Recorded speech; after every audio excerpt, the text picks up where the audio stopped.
How one Norse trader's secret trick kept his mountain stone shelter warm all night. The Hardanger Plateau, 1066 CE, temperatures plunging to minus 30 degrees Fahrenheit as howling winds slam against stone walls. Here's the main point.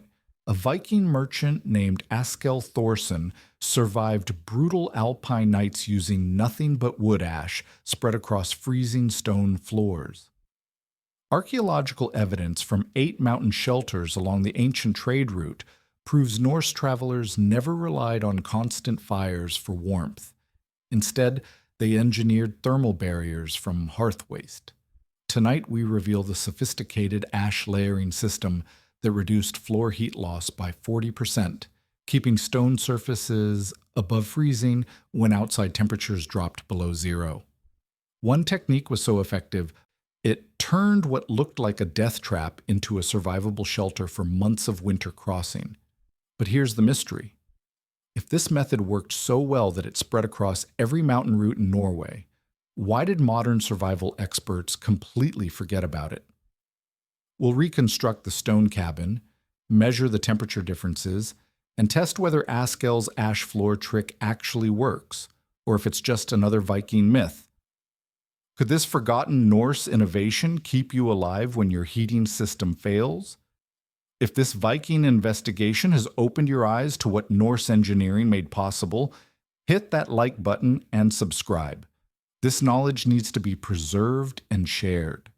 The frozen mountain pass stretches ahead like a white blade cutting through the Hardanger Plateau, 1,100 meters above sea level, where winter temperatures dropped to minus 20 degrees Celsius and Viking traders faced a simple choice: find warmth or die.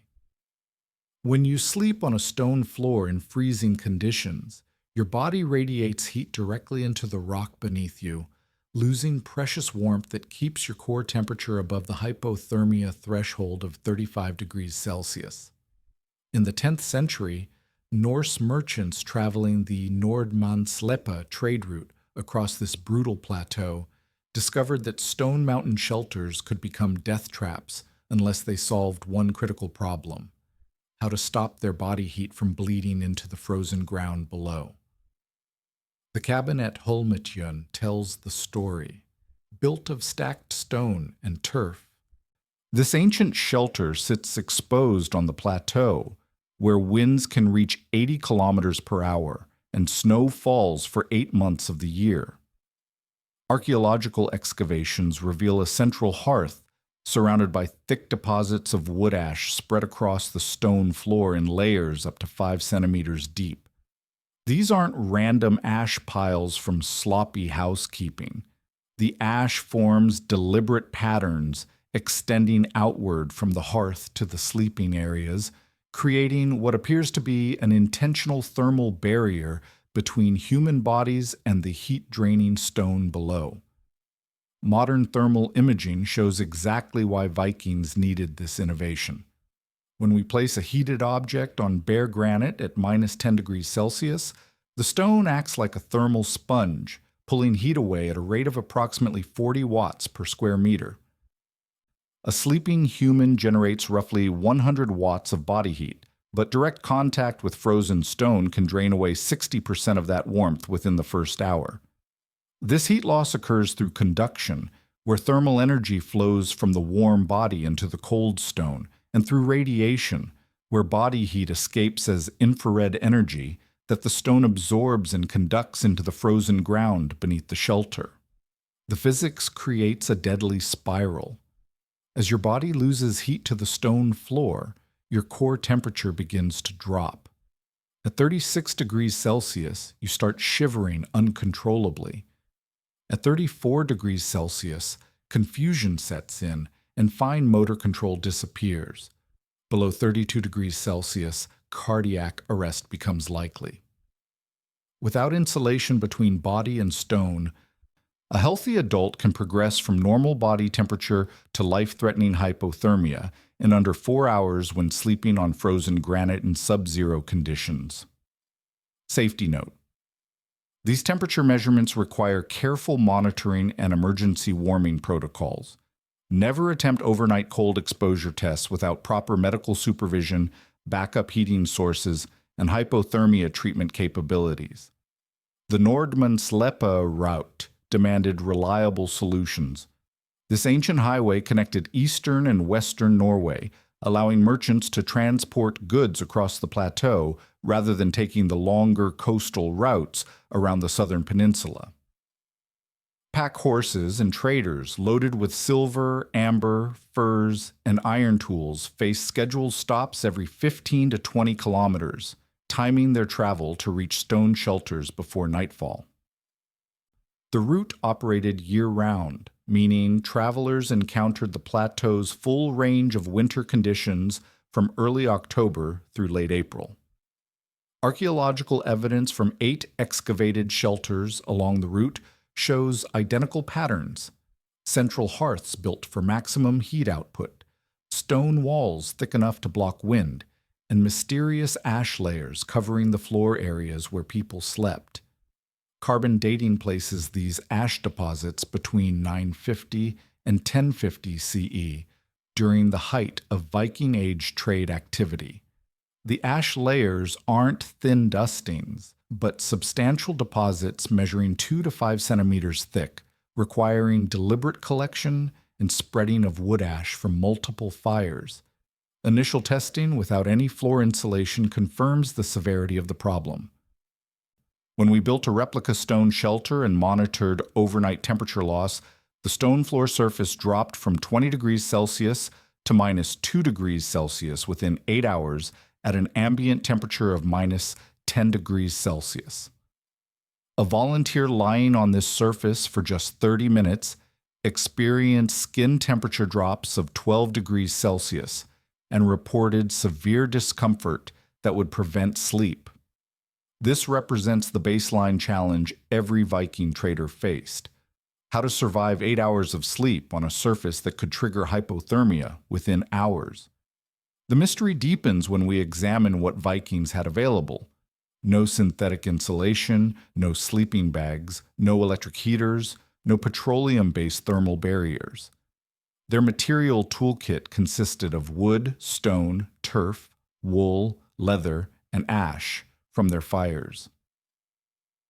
Yet somehow, they engineered a solution effective enough to support regular commercial traffic across one of Europe's most hostile mountain environments for over a century.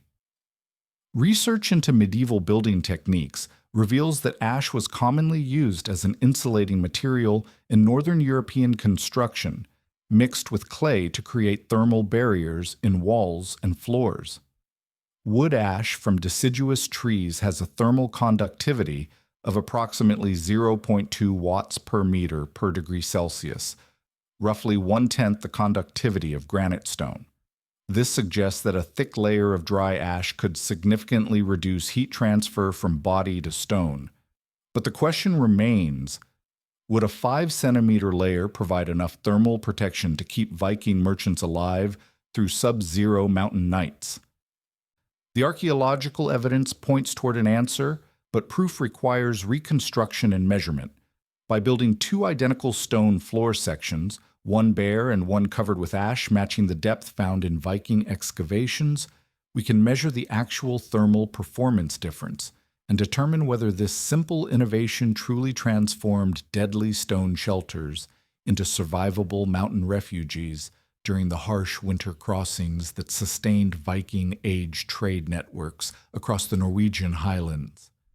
Askell understood that wood ash from his hearth fire could create a thermal barrier that saved lives, turning what appeared to be a frozen stone tomb into a warm sleeping chamber that allowed Norse merchants to survive mountain crossings for months at a time. The merchant routes of the 10th century depended on practical innovations that spread through word of mouth along trade networks, and Askell's ash floor technique represents exactly this type of life-saving knowledge transfer. Historical records from the period mention Norse traders who specialized in mountain crossing, men who knew the plateau's weather patterns, shelter locations, and survival techniques that made regular commerce possible across terrain that killed unprepared travelers. Archaeological excavations at multiple shelter sites reveal the systematic nature of this innovation. At Holmetjønn, ash deposits extend in organized patterns from the central hearth to designated sleeping areas, with the thickest layers measuring exactly 5 centimeters deep in zones where sleeping furs and wool blankets would have been placed. Carbon analysis of these ash deposits shows they came from birch and pine fires, the primary wood sources available at plateau elevations above 1,000 meters. The ash wasn't randomly scattered, but carefully collected, dried, and spread in precise layers that suggest deliberate engineering rather than casual housekeeping. Askell's background as a silver merchant traveling between Bergen and the Eastern Kingdoms gave him unique insight into mountain survival challenges. The sagas describe him as a man who made the plateau crossing 12 times each year, carrying Arab silver coins westward and Norwegian iron goods eastward along the treacherous Nordmannsløpa route. Unlike occasional travelers who might risk a single dangerous crossing, Askell's livelihood depended on reliable survival methods that worked consistently through the worst winter conditions. His innovation emerged from necessity: either solve the stone floor problem or abandon the most profitable trade route in medieval Norway. The physics behind Askell's method reveals why this technique worked so effectively. Wood ash consists of calcium carbonate, potassium carbonate, and silica compounds that trap air between microscopic particles, creating thousands of tiny insulating pockets. When dry, this ash mixture has a thermal conductivity of 0.2 watts per meter per degree Celsius, compared to granite stone's thermal conductivity of 3.0 watts per meter per degree Celsius. This 15-fold difference in heat transfer rates means a 5-centimeter layer of ash acts like a thermal blanket between sleeping bodies and the heat-draining stone below.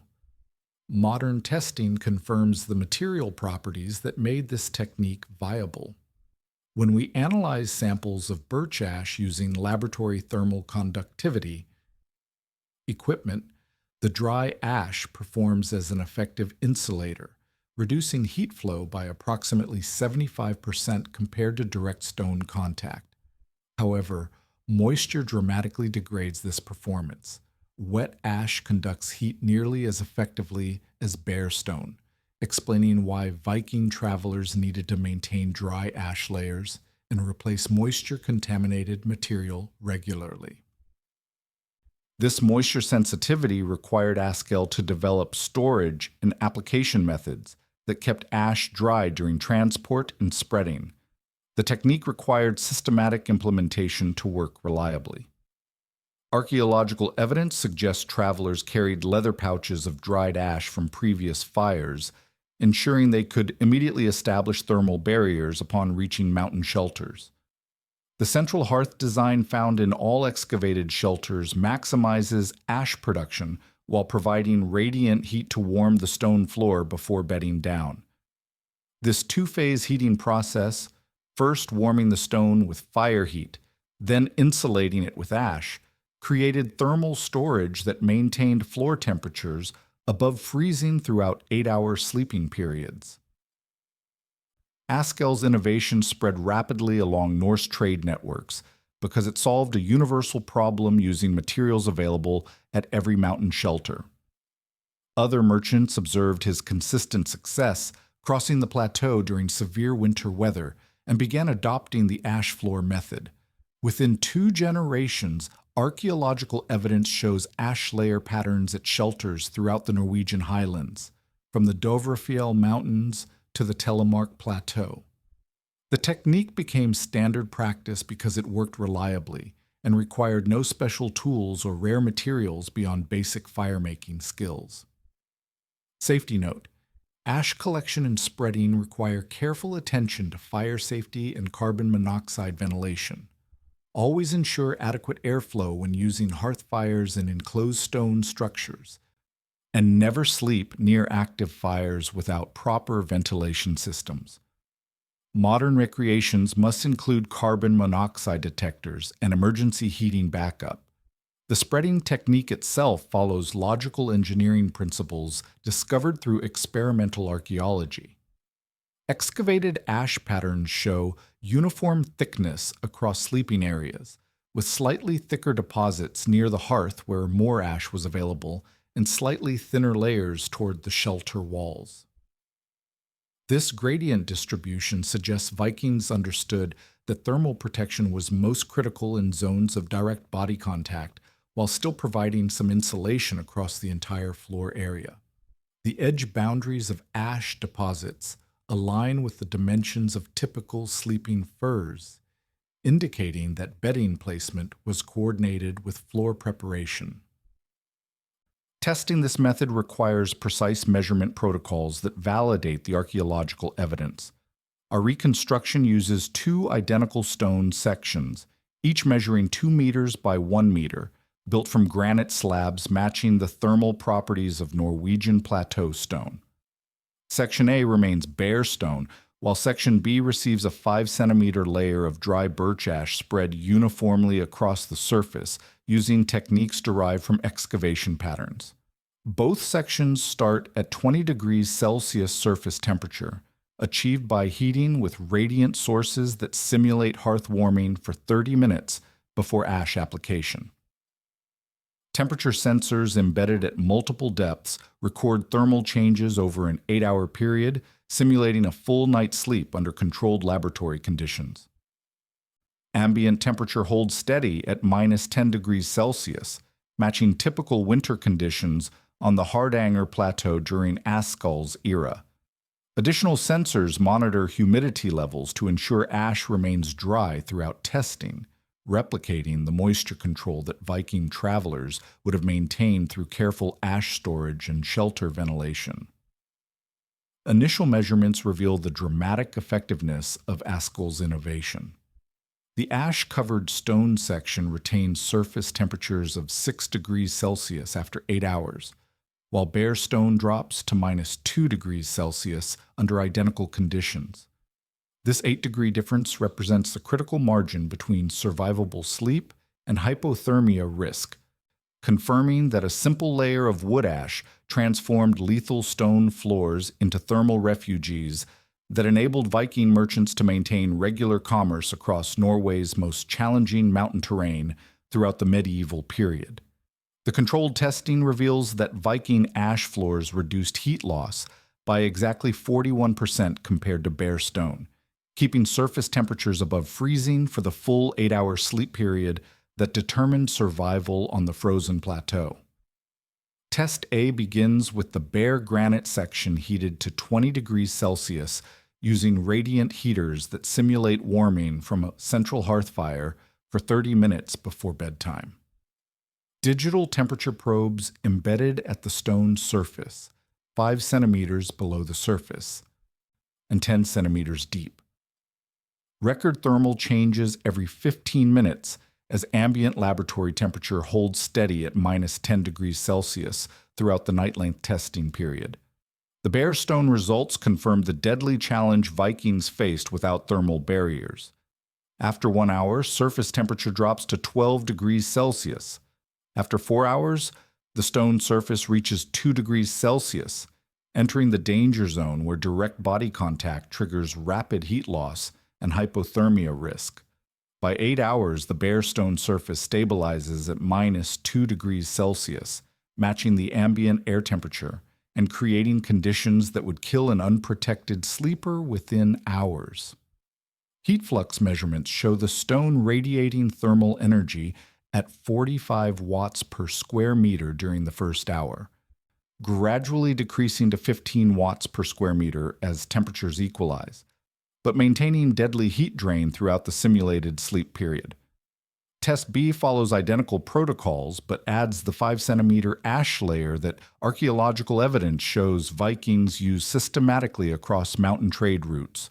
The birch ash, collected from controlled burns and dried for 48 hours to eliminate moisture content, spreads uniformly across the granite surface using wooden tools that replicate Viking-era ash spreading techniques. Temperature probes positioned at the stone surface, within the ash layer at 2.5 centimeters depth, and at the top surface where sleeping bodies would make contact record thermal performance under identical ambient conditions. The ash-covered results demonstrate the effectiveness of Askell's innovation with measured precision. After 1 hour, the contact surface temperature measures 14 degrees Celsius, 2 degrees warmer than bare stone at the same time point. After 4 hours, the ash surface maintains 8 degrees Celsius, while bare stone has dropped to 2 degrees Celsius, showing a 6-degree survival advantage. Most critically, after the full 8-hour period, the ash-protected surface stabilizes at 6 degrees Celsius, remaining 8 degrees above the bare stone temperature and staying well above the freezing point that marks the boundary between survivable and deadly sleeping conditions. Heat flux measurements reveal the mechanism behind this thermal protection. The ash layer reduces heat transfer to 27 watts per square meter during the first hour, compared to 45 watts per square meter for bare stone, representing a 40% reduction in heat drain. This reduced thermal loss allows the stone beneath to retain warmth longer, creating a thermal battery effect that sustains surface temperatures throughout the night. The air pockets trapped within the ash structure provide insulation similar to modern foam materials, but using only materials available to 10th century Norse travelers.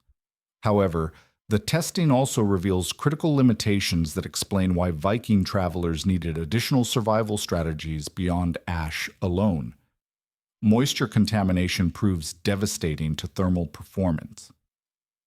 When we introduce controlled humidity that simulates condensation from sleeping breath and body heat, wet ash conducts heat nearly as effectively as bare stone, dropping thermal protection from 40% to less than 10% within 2 hours.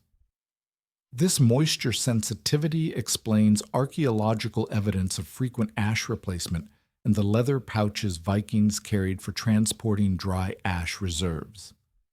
Direct body contact presents another challenge that ash alone cannot solve completely.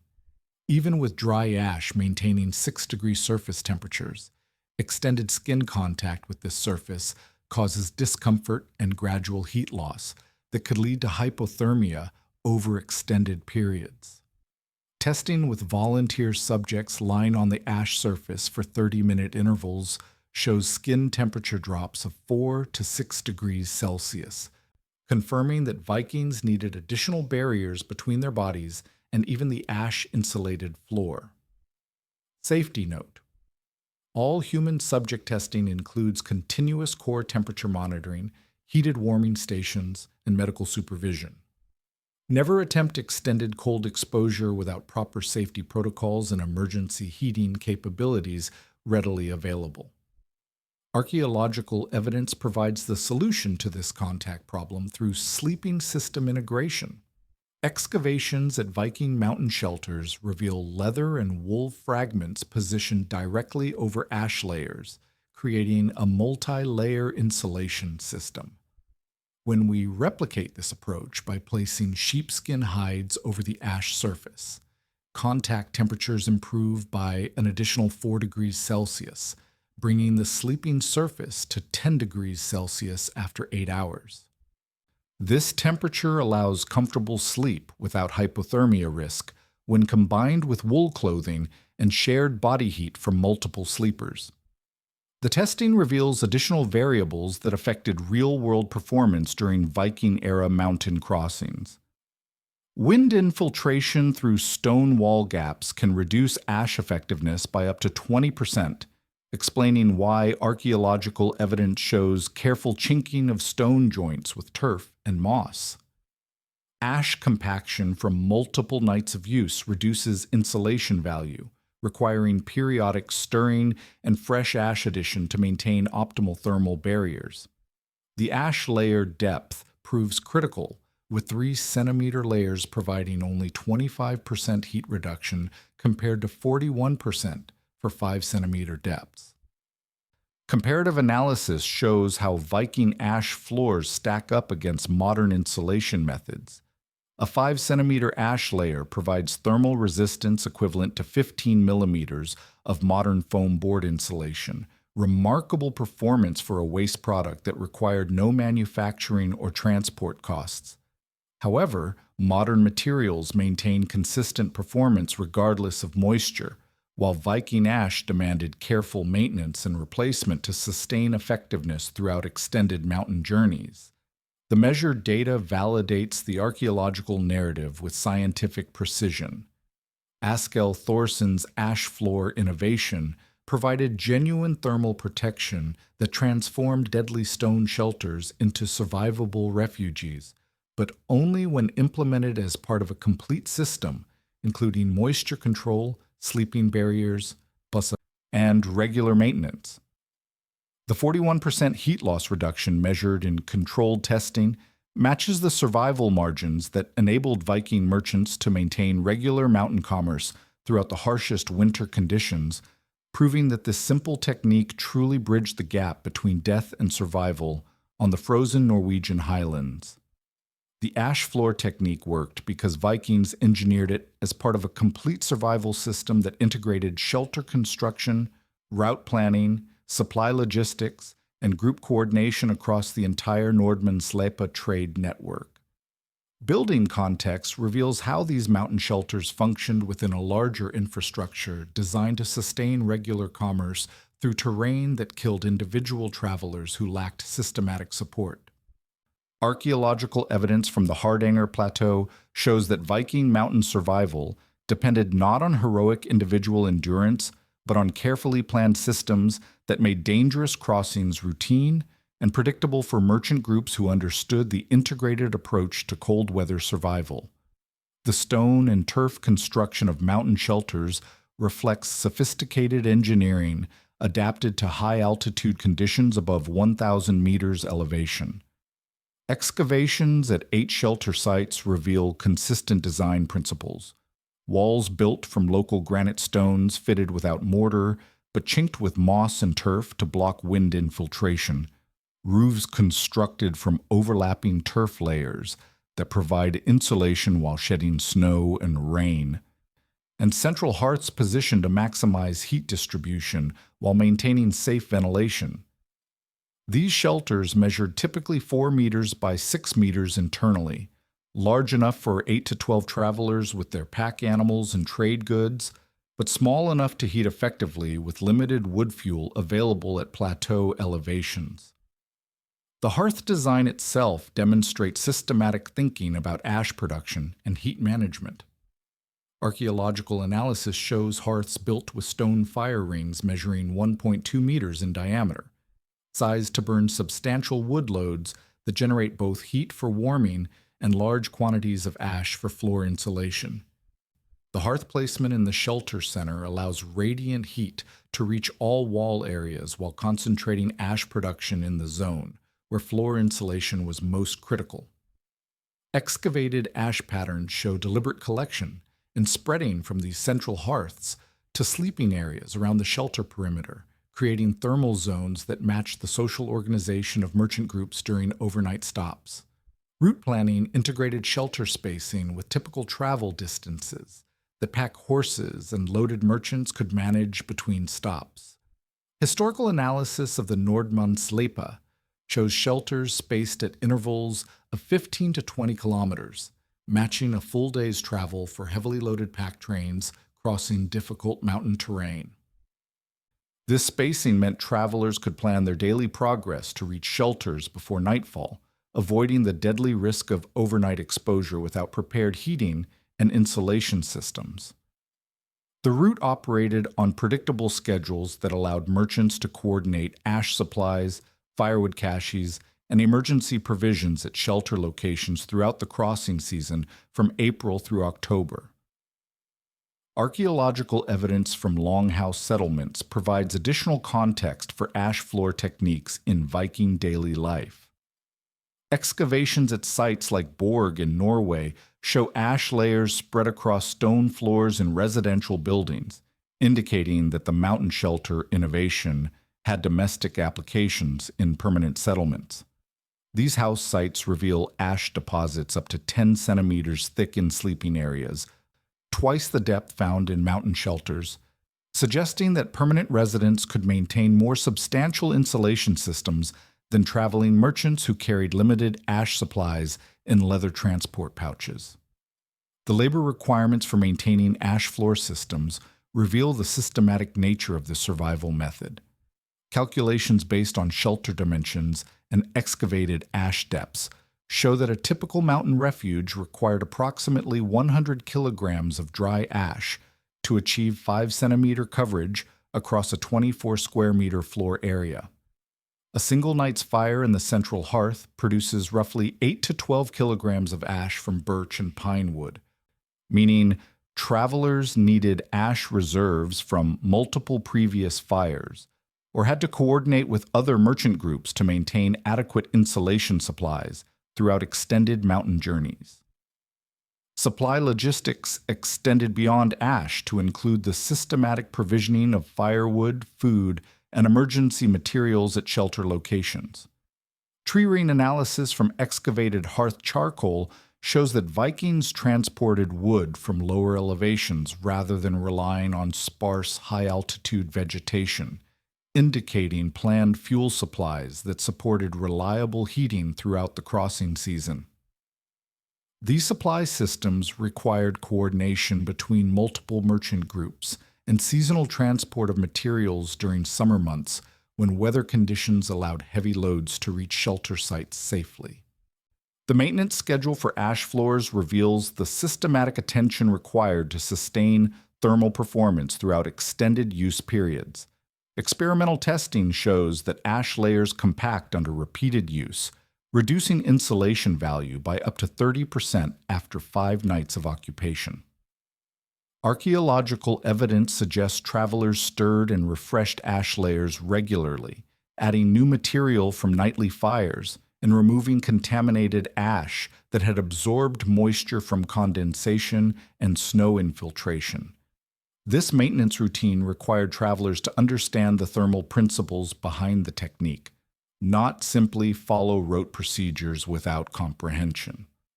Group coordination maximized the effectiveness of the complete survival system through shared labor and resource pooling. Historical records describe merchant groups of 6 to 12 men traveling together for mutual protection and resource sharing during mountain crossings. This group size optimized both security and thermal efficiency, providing enough manpower to maintain shelters, collect firewood, and tend fires while generating sufficient shared body heat to maximize the thermal benefits of ash floor insulation. Solo travelers lacked the labor capacity to maintain complete systems and faced significantly higher mortality rates on dangerous mountain routes. Comparative analysis with modern mountain survival systems shows both the sophistication and limitations of Viking approaches. Modern mountaineers rely on lightweight synthetic insulation and portable heating systems that provide superior thermal protection per kilogram of carried weight.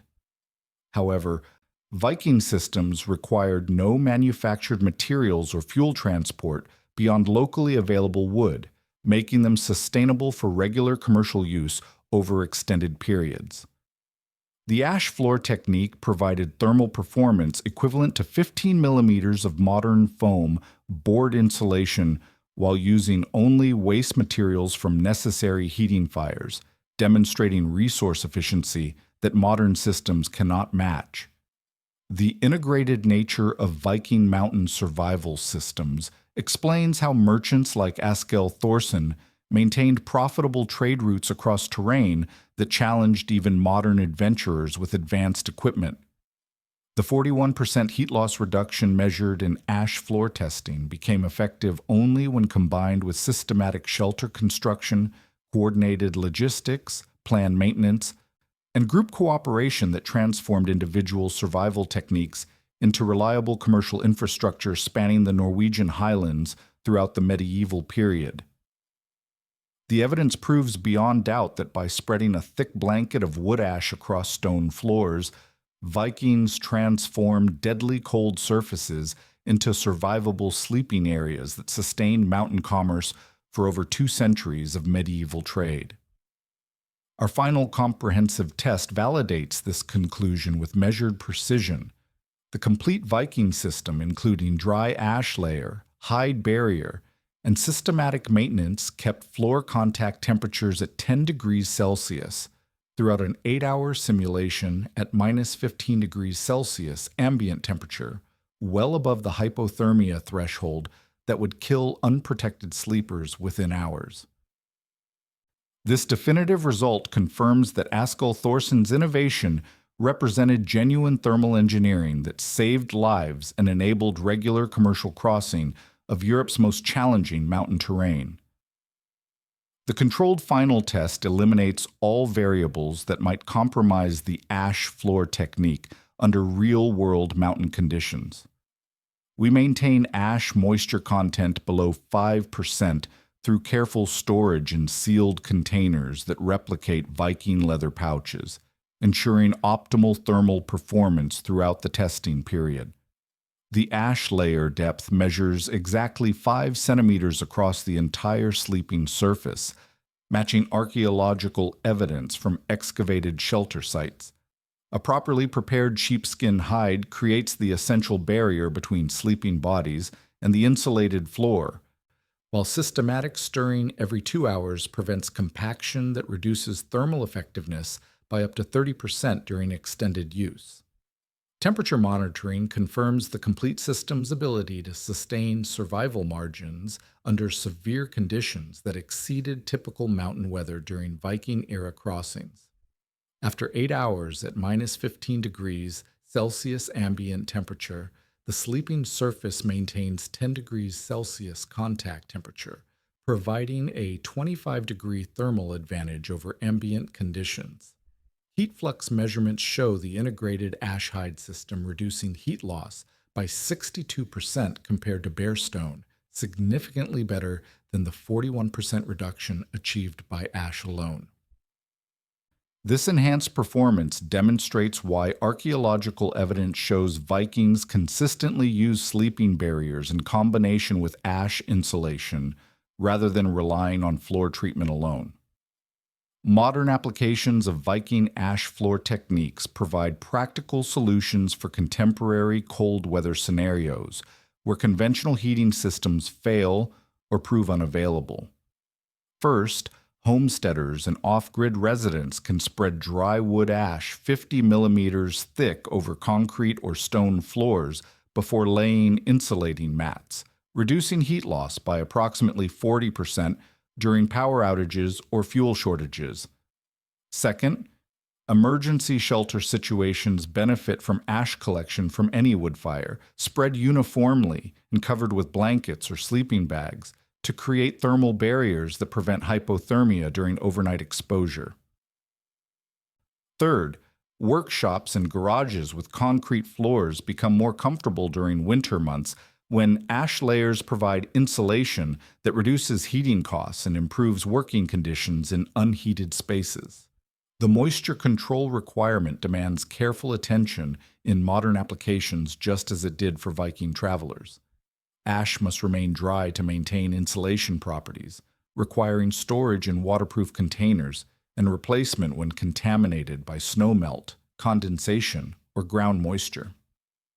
Indoor applications work best with proper vapor barriers beneath ash layers to prevent moisture wicking from concrete or stone substrates. Outdoor emergency use requires frequent ash stirring and fresh material addition to maintain thermal performance when weather conditions introduce moisture contamination.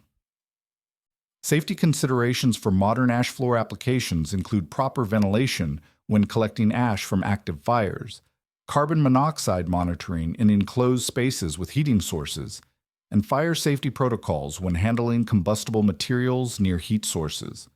Never sleep directly on ash without barrier materials that prevent skin contact and potential irritation from alkaline ash compounds. Always maintain emergency heating sources and warm clothing when testing cold weather survival techniques, and never attempt extended cold exposure without proper medical supervision and hypothermia treatment capabilities. The systematic approach that made Viking ash floors effective translates directly to modern emergency preparedness and sustainable living practices.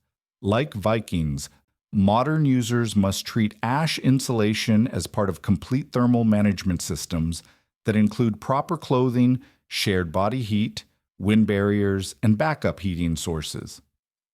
The technique works best when integrated with other insulation methods, rather than used as a standalone solution, matching the systematic thinking that enabled Viking merchants to maintain reliable mountain crossing schedules throughout harsh winter conditions.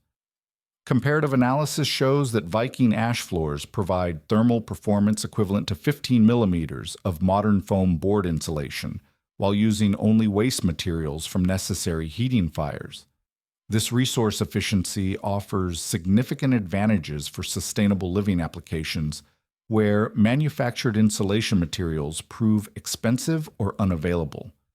However, modern synthetic materials provide consistent performance regardless of moisture conditions, while ash requires careful maintenance and moisture control to sustain effectiveness over extended periods.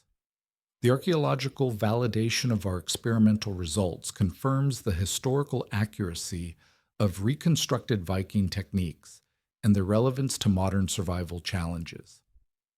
Temperature measurements from our controlled testing match thermal performance indicated by ash layer depths and distribution patterns found in excavated mountain shelters, proving that experimental archaeology can accurately reconstruct medieval survival systems. This correlation between measured performance and archaeological evidence validates both our testing methods and the interpretation of Viking engineering capabilities based on material remains. Economic analysis reveals why Vikings adopted ash floor techniques throughout their mountain trade networks, despite the labor requirements for collection, transport, and maintenance.